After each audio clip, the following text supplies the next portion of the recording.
Hey everybody, it's Christine. I'm here to do Friday reads and a weekly wrap-up. This is the first chance I've gotten to do my weekly wrap-up as kids summer. And my next weekly wrap-up, I will not be able to do it until next Wednesday, and I will explain that Wednesday. So the first thing I read last week was Scarlet by Marissa Meyer. I had to bring it back to the library. I couldn't renew it, so I'm showing you on my phone. And it's book 2 in the Lunar Chronicles, and everybody under the sun has probably read it, but it's Little Red Riding Hood retelling, and Scarlet's grandmother goes missing. That's all I'm going to say, because it continues on with Cinder's, and I like Cinder's parts better, because I like Cinder better. I liked her Cinderella better than Little Red Riding Hood anyways, the fairy tale. So then I went on to read the short story that was in my softcover paperback, and what was that one? The Queen's Army, I believe, is the name of it. And it does Wolf's backstory on how he came to be. And then, heads up, I have another book haul, but I read the short story in this one, and that is, I think it's Glitches. Yeah, in Glitches. And I loved seeing how Cinder came into being in her adoptive family. And so that one made me happy.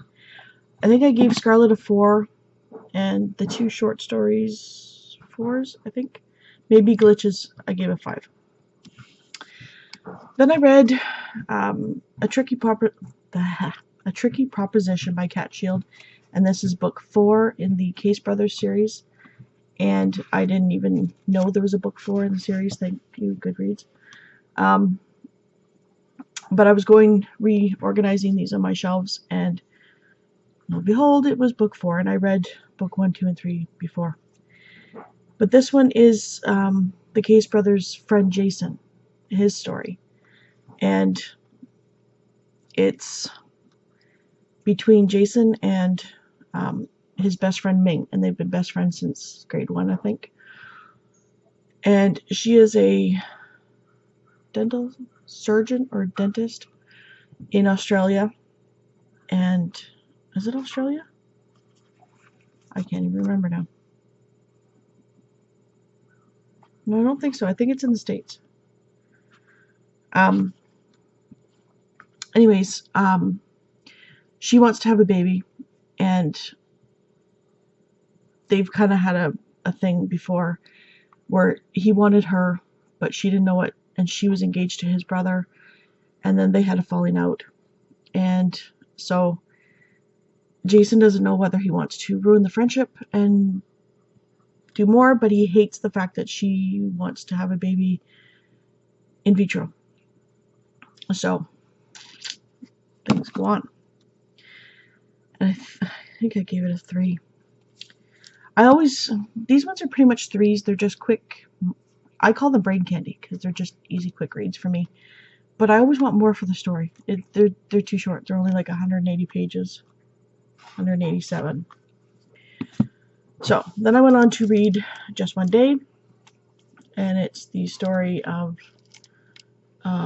Allison when she meets Willem in Paris, and they spend this beautiful, beautiful date together, and then she spends a year trying to find him. And it was okay.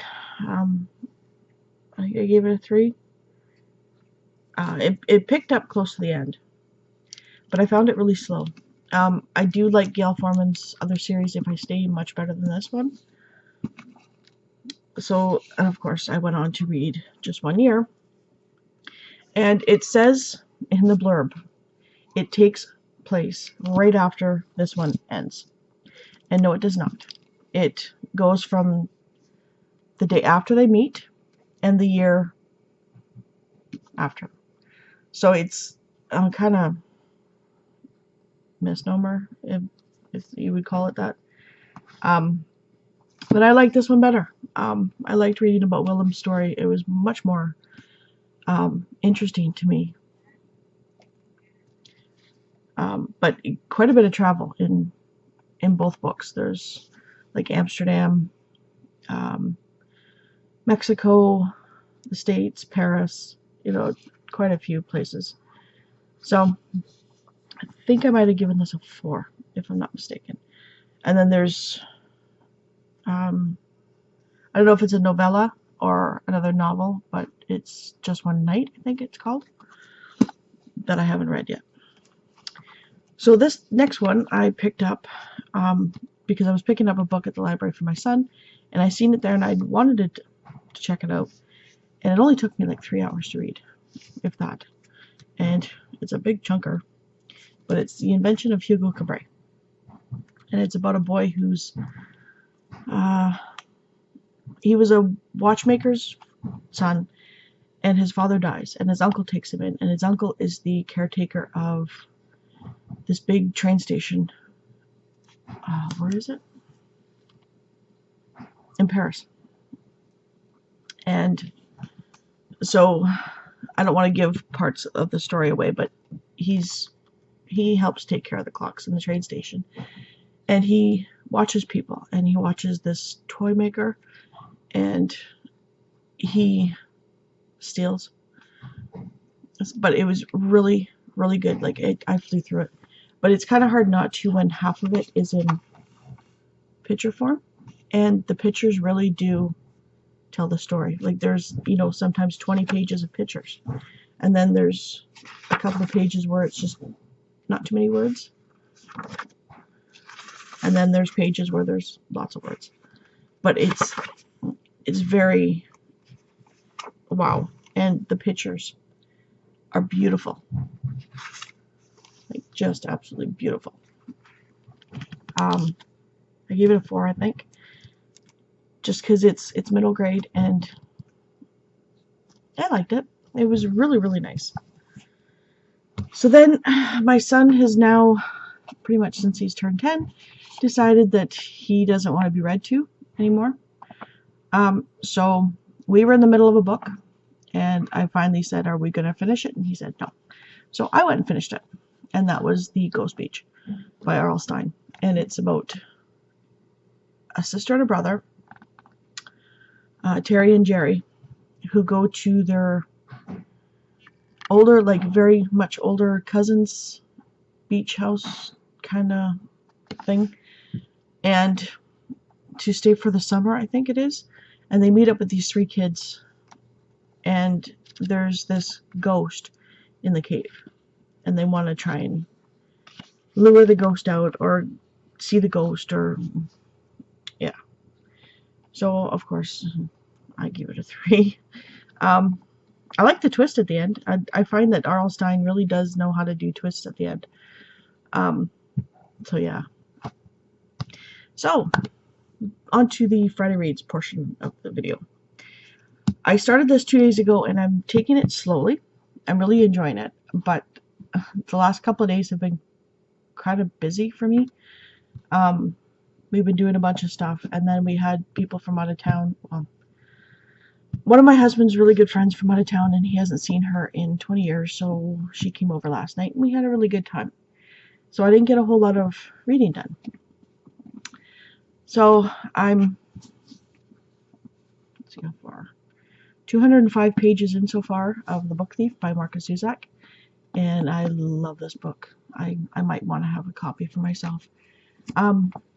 It's about a little girl whose mother and her brother are traveling to her new adopted foster family because her mother, it doesn't really say, but it's World War II, so it's pretty much mother can't take care of the kids. Liesel, the little girl, while they're traveling, her brother dies on the train, and so they have to bury him before she even gets to the foster family. And the gravediggers drop this book on the ground, and she picks it up, and she's 10 years old and she can't read, but she really wants to read this book. So she gets to her adoptive family, foster family, and it goes from there. I really like her adoptive father, Hans. He is such a loving and patient man, and the adoptive mother I could shoot. But you know, it's World War II, it's Germany, what can you say? It is really, really good, and it is, some of it is a little bit, not too much, but illustrated. So this one is really, really good, but the next couple of days I will have intermittent reading time. Like tonight I should be okay, but sort of. Tomorrow and Sunday are going to be busy, but yet not. And like I said, I'll explain it on Wednesday. But I'm also going to be reading books 2 and 3 of the Threadville Mysteries, and that by Janet Boland, and that is Thread and Buried and Threaded for Trouble. And this is the one that I read for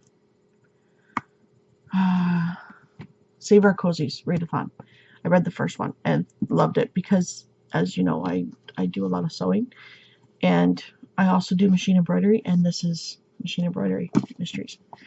So let me know what you're going to be doing, reading this weekend, and I won't be able to be watching a whole bunch of videos or commenting, and if I do watch the videos I might not be able to comment. Like I'll explain on Wednesday, I promise. So I hope everybody has a wonderful weekend, and I will talk to you then. Bye.